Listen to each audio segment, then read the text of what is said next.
Quanto você pagaria pelo que mais deseja? Estou falando daquele desejo que fica no fundo, que você não conta pra todo mundo e que aparece às 3 da manhã quando você tá sozinho no quarto, querendo dormir e resolve ser honesto consigo mesmo. Talento que parece fora do seu alcance, um poder que nunca vai chegar pelos caminhos normais, reconhecimento que o mundo teima em negar. Quanto você pagaria por isso? Porque existe uma história que a humanidade não consegue parar de contar. Ela muda de nome, continente, século, mas o núcleo permanece o mesmo, com uma consistência que deveria nos fazer pensar. Um homem quer algo que não consegue pelo caminho comum. Uma figura aparece, uma troca é proposta e o homem aceita, convencido de que é esperto o suficiente para ganhar nessa negociação. A verdade é que nunca é. Vamos para o primeiro caso. Clarksdale, Mississippi, 1930. Tem a história desse jovem de 19 anos que chega num bar, miserável, e esse cara pede pra tocar. Os músicos no palco deixam, meio que por pena, né? Ele pega o violão, começa a tocar e o resultado é tão ruim que o lendário Son House, um dos maiores bluesmen vivos na época, manda ele sair do palco na frente de todo mundo. Que humilhação, hein? Para com isso, menino. Você tá machucando meus ouvidos. O menino saiu, desapareceu por uns 8 meses. Ninguém sabe exatamente onde foi, o que fez, com quem falou, mas ele voltou. E quando voltou era outra pessoa. O mesmo homem que o humilhou publicamente ficou em silêncio pela primeira vez na vida ao ouvir Robert Johnson tocar. Depois disse para quem quis escutar: ele vendeu a alma pro diabo. Não tem outra explicação. A lenda diz que Johnson foi até um cruzamento específico, a intersecção das rodovias 61 e 49, perto de Clarksdale, à meia-noite. Um homem grande apareceu, pegou o seu violão, afinou, tocou algumas notas e devolveu.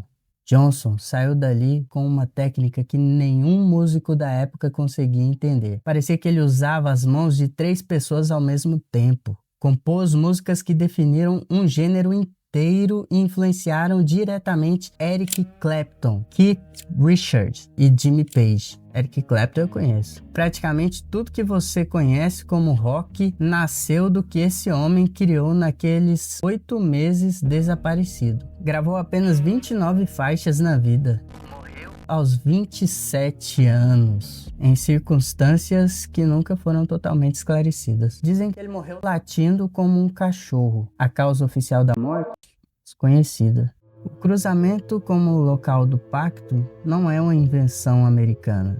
Esse aqui é muito interessante. Urban Grandeur e o contrato assinado pelos demônios. Mas se você acha que precisa de lenda para esse tipo de história, deixa eu te mostrar um documento que existe até hoje, que você pode ver, que está fotografado e arquivado num dos maiores acervos históricos do mundo. França, 1634. Grandier era padre, famoso pela eloquência dos sermões, pela beleza física e pelos inimigos que essas duas qualidades juntas inevitavelmente criam. Quando freiras de um convento local começaram a ter convulsões, visões e a gritar obscenidades durante a missa, Grandier foi acusado de tê-las enfeitiçado através de um pacto com o demônio. No julgamento, o promotor colocou sobre a mesa um documento. Existe até hoje. Você pode ver a fotografia no Arquivo Nacional da França. É um pergaminho com texto em latim escrito de trás para frente, legível apenas num espelho,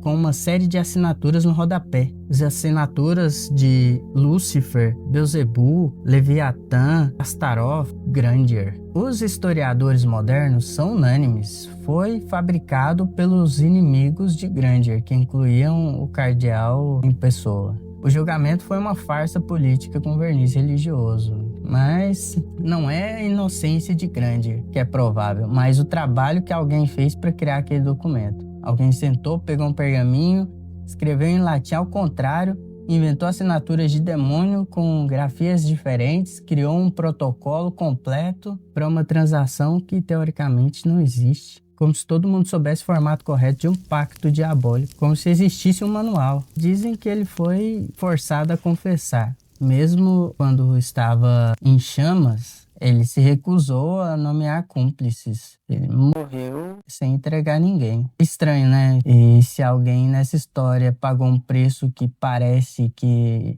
não escolheu foi ele. E o diabo, nesse caso, dizem que tinha o rosto de um cardeal. Mas vamos para o caso 3. Esse aqui é intrigante. Giuseppe Tartini e o violinista do sonho. Esse aqui é perturbador, de verdade. Porque nem todo pacto começa numa estrada ou num tribunal. Alguns começam num sonho. O Soneto do Diabo, Giuseppe Tartini era um dos maiores violinistas da Europa no século XVIII.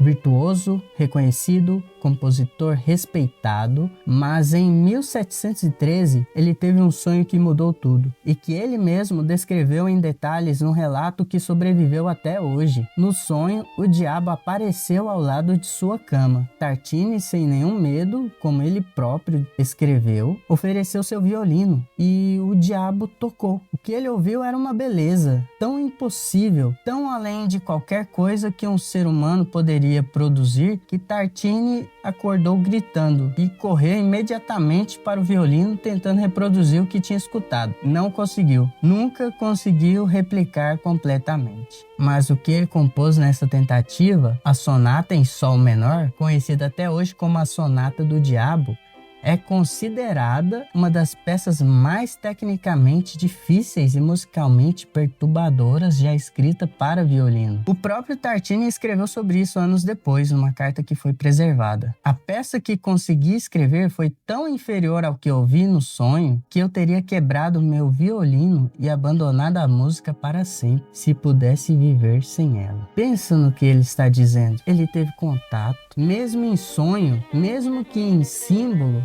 com algo que era maior do que sua capacidade de produzir. E em vez de libertá-lo, isso o prendeu ainda mais, porque agora ele sabia que aquilo existia, que era possível e que ele nunca chegaria lá completamente. Qual é o nome desse tormento? O caso de Tartini é diferente dos outros, porque o pacto aqui não foi feito por ambição, não foi feito por desespero, foi feito por amor ao próprio ofício. E o preço foi exatamente esse. Consequência permanente da distância entre o que você é e o que você poderia ser. Se isso não é um tormento diabólico, eu não sei o que é. O que esses três casos têm em comum? Robert Johnson, Urban Grandier, Giuseppe Tartini. 3 séculos diferentes, 3 continentes diferentes, 3 tipos completamente diferentes de desejo, fama, poder e perfeição. E a mesma estrutura. Sempre a mesma estrutura. Primeiro, o desejo, algo que a pessoa sente que não conseguiria pelos meios normais.